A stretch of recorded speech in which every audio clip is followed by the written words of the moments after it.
Because our natural tendency is to focus on what's wrong.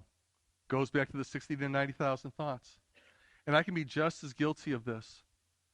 With my real estate business, I talk with my property managers once a month. They send me reports. And my focus is what we would typically do.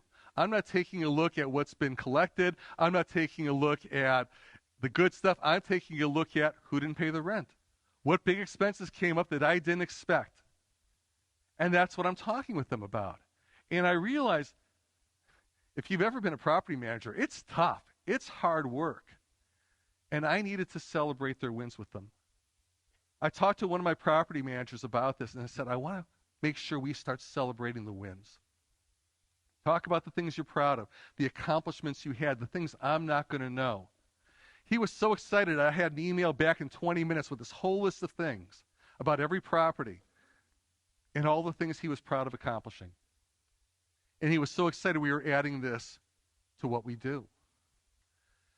When I have done this well, for example, I had a health and wellness business, and I ran the sales side, and my partner ran the operations side.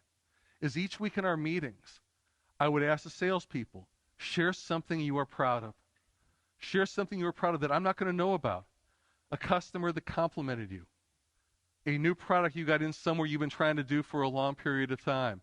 But share what you're proud of. On a quarterly basis, we would go out and we would celebrate. We'd celebrate the wins. We'd go have cocktails, enough to be more open but not inebriated, and have some appetizers and hang out together and make sure we celebrated those wins. So what I'm going to ask you to do for just a moment is, could I have everybody stand up?